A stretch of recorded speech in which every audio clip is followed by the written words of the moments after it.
Nous sommes le vendredi 8 juillet au terminal 2E de l'aéroport Charles de Gaulle. Le week-end de grève annoncé n'aura finalement pas lieu. Les syndicats ont trouvé un accord avec la direction des aéroports de Paris. Le préavis sera levé en fin de journée. Les syndicats des salariés de l'aéroport Roissy-Charles de Gaulle devaient poursuivre leur mouvement de grève du 13 au 17 juillet 2022 durant les départs en vacances. Cependant, les employés des aéroports parisiens ont voté vendredi matin la levée de leur préavis de grève après avoir obtenu des revalorisations salariales de la part de leur direction. Réunis en assemblée générale à Roissy-Charles de Gaulle quelques heures avant le début des vacances d'été, ces salariés ont entériné un accord prévoyant une augmentation générale de 3% pour tous les employés du groupe Aéroports de Paris, gestionnaire des installations aéroportuaires, ainsi qu'une remise à niveau des rémunérations de quelques 1800 salariés dont les traitements sont inférieurs au niveau de référence de 2019, selon les détails communiqués par la CGT. Alors on demandait une augmentation générale des salaires de 6% et l'arrêt des mesures de baisse des salaires qui avaient été engagées dès 2021, qui venaient voir nos rémunérations inférieures à 2019 jusqu'à moins 5%. Et donc on demandait aussi l'arrêt de ces mesures. Et aujourd'hui nous avons obtenu donc, une prime qui vient compenser nos pertes de salaire engagées depuis 2019. Et puis une augmentation générale des salaires de 3%. Alors c'est pas 6%, mais voilà, il y a eu des négociations et ça nous permet de voir l'avenir différemment et pour beaucoup de salariés de voir leur pouvoir d'achat progresser dès ce mois-ci. Durant la pandémie, le groupe Aéroports de Paris a dû baisser la rémunération de ses salariés et réduire le nombre de ses effectifs pour survivre à cette crise sans précédent. Or, les salariés et les équipes n'ont pas été revalorisés depuis, dénoncent les syndicats.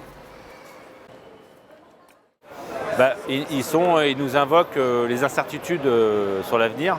Est-ce que le trafic sera toujours au même niveau? L'endettement de l'entreprise.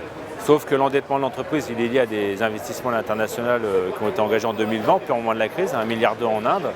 Et puis l'incertitude, elle n'est valable que pour nous, puisqu'ils ont d'ores et déjà accordé aux actionnaires 100 millions d'euros sur les bénéfices de 2022. Donc c'est assez malhonnête, j'allais dire. Et c'est surtout faux, parce que les perspectives de trafic sont très bonnes.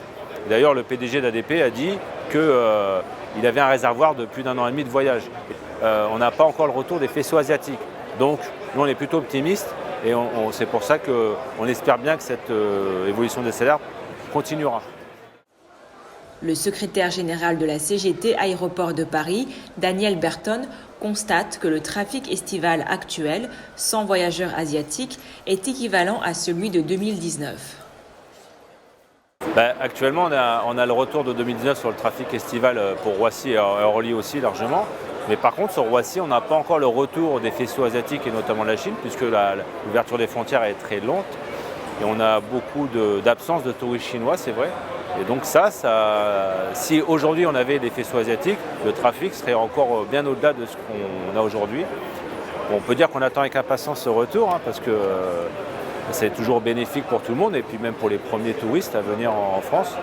Donc voilà, c'est un point à prendre avec qui n'est pas négligeable et qui permettra aussi à l'entreprise de voir l'avenir différemment. Depuis le début de la mobilisation, des dizaines de vols avaient été annulés à l'aéroport de Paris-Charles de Gaulle. En parallèle, la grève des pompiers a elle aussi pris fin jeudi 7 juillet. Leur mobilisation avait également engendré la fermeture d'une partie des pistes, faute de sécurité. De plus, près de 35 000 bagages étaient également restés à l'aéroport, a précisé le ministre délégué au transport Clément Beaune, qui s'est exprimé vendredi sur BFM TV. Plus de 20 000 d'entre eux attendent encore d'être restitués à leurs propriétaires.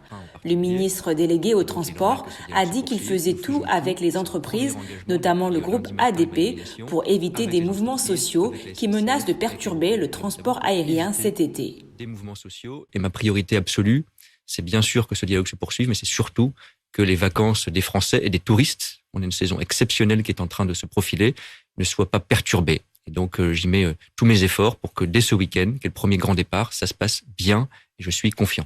Toutefois, Des perturbations liées à des mouvements sociaux ne sont pas exclues.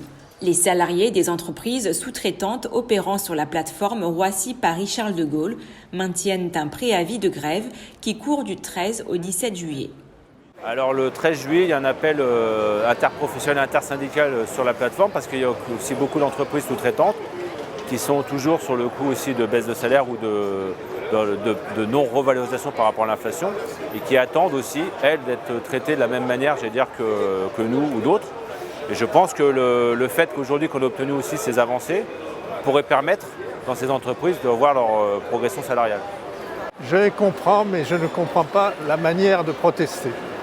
Négocier, et puis éventuellement faire grève en assurant le service, comme ça se fait dans les hôpitaux. Ça prive les gens qui prennent des vacances de la liberté, je crois que c'est d'ailleurs spécial à la France, cette façon de procéder. Oui, c'est vrai que c'est un petit peu casse-pied, surtout que c'est tout le temps pendant les départs en vacances, quoi. Donc voilà, mais bon, on fait avec, c'est comme ça. Reportage par Mandarin TV.